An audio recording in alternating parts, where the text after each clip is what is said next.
are we missing something critical? And are there any data sources that you know of that might be useful to us that perhaps we don't know about, we haven't captured yet, et cetera? So that's the question that we're really looking at. What we'd like you to do is have that discussion for maybe half an hour, or if you're done earlier, we can move on to the next. And then select somebody in your group to report back, and report back on maybe 1 to 2 items that you discussed at length, you think need refinement, need addition, et cetera. What we're also going to ask you to do is take one of these sheets and mark it up. So if you have comments, put a checkbox in the thing you're commenting on, or and then write the comments and turn in the sheet to us. If you'd also like to turn in your individual sheet, that would be fine as well. We're happy to do that, but we'd love to have kind of a group consensus sheet reflecting some of the discussion that you had.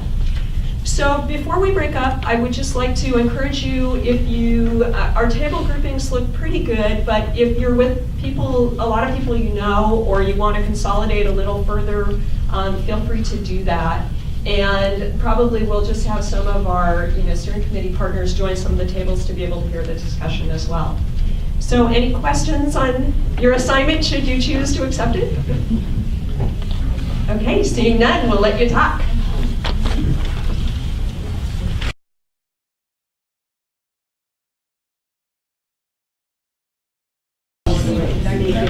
Okay, say like so economic opportunities and jobs. I hate to interrupt you in mid-sentence, but I'd like to get moving. That are more green, so to speak. And actually, not just I think we're a small enough group, we would probably, things like that. I think the mic can rove if anyone has a problem hearing, otherwise we'll just report from the tables. So who'd like to go first? Otherwise I'll pick. Okay, Terry. I will so I can get it over with. Oh, yeah. We felt that by far the most important consideration is something that we labeled as location efficiency, being defined as a lot of uses within a half mile. And so on our blue sheet, it's actually in the middle of the page, it says transit supported uses.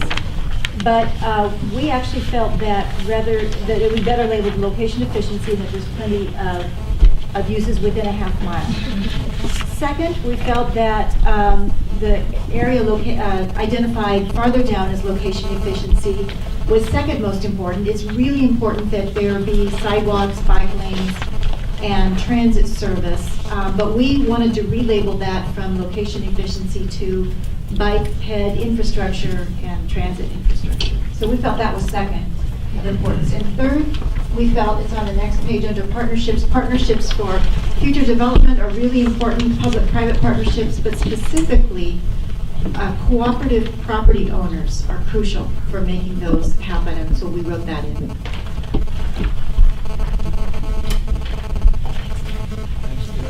ready for this table?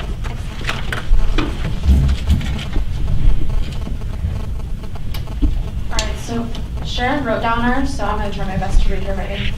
Good luck. So the first thing that we had was the ability to, or the ease of changing and updating zoning requirements that exist to support the TPA as it's being developed.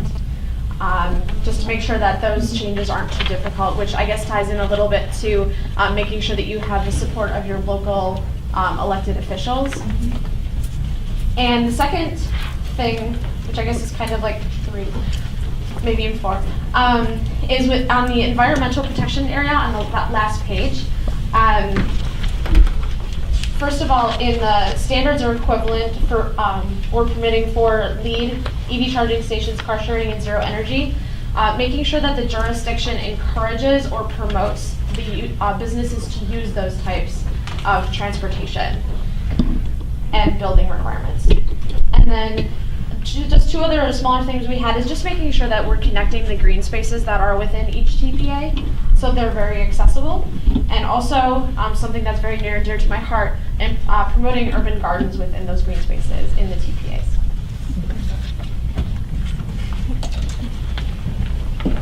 So thank you. We didn't get to that. No, that's all right. It's all right. Just tell me what we did.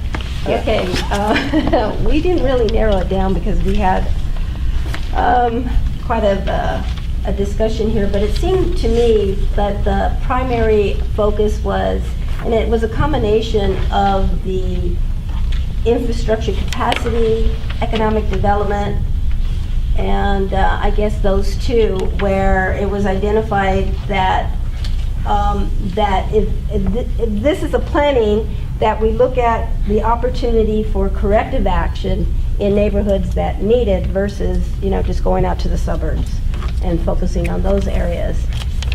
So that was, because it addressed here in job growth industries and surrounding areas with above average wages. Well, there's a lot of communities that don't have above average wages. So we're looking at which communities, which areas we're going to use. So we want to identify corrective action areas. The another issue that was brought up was in the community involvement section, the neighborhood support or opposition for proposed development area, and made it an issue to really look at, we don't want to disconsider interested parties in this criteria, correct?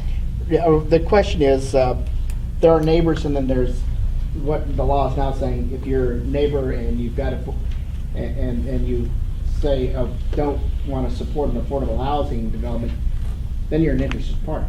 You're not a neighbor, because you just don't want it there. That's a different deal. So if we want to build transit-oriented development, in order to do that, we need to recruit. We need to disclose to the public what's going on here. So when it comes out that this has been identified, that the thing can get built without all the interested parties coming out, organizing politically, and not letting anything happen. Because they have an interest in here, a financial interest in some cases, and that's something that's different than just being neighborly. And then the other area that I kind of brought up as kind of a concern for me is more the transit. So it was in location efficiency again. The transit services, are they conducive for the consumer use? Security, cleanliness, the staff that operates the transportation, how welcoming are they for you when you get on board, type of things. Thank you.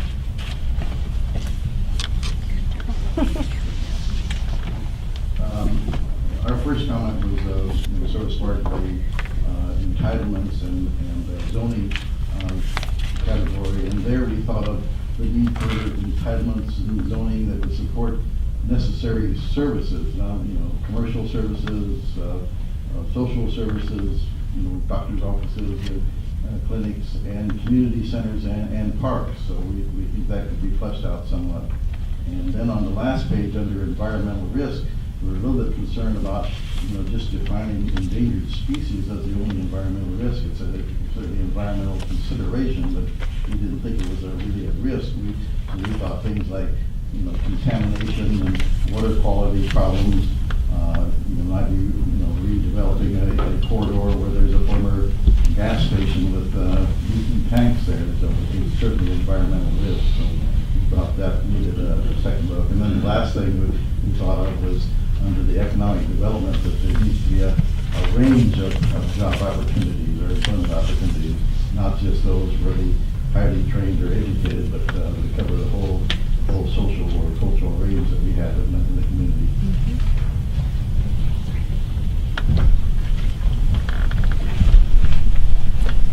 We might be the rebel group here. Oh, thank you. Yeah, there are some notes for me to work with. I don't have to bring it all together. Well, we had a lot of questions here, so we spent much of our time discussing these questions.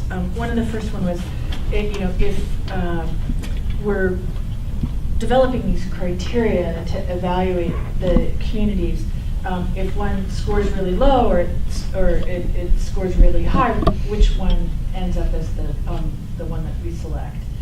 Is it need or is it opportunity that is going to help us choose these? And as Jonathan described it, it's too hot and there's too cold in there.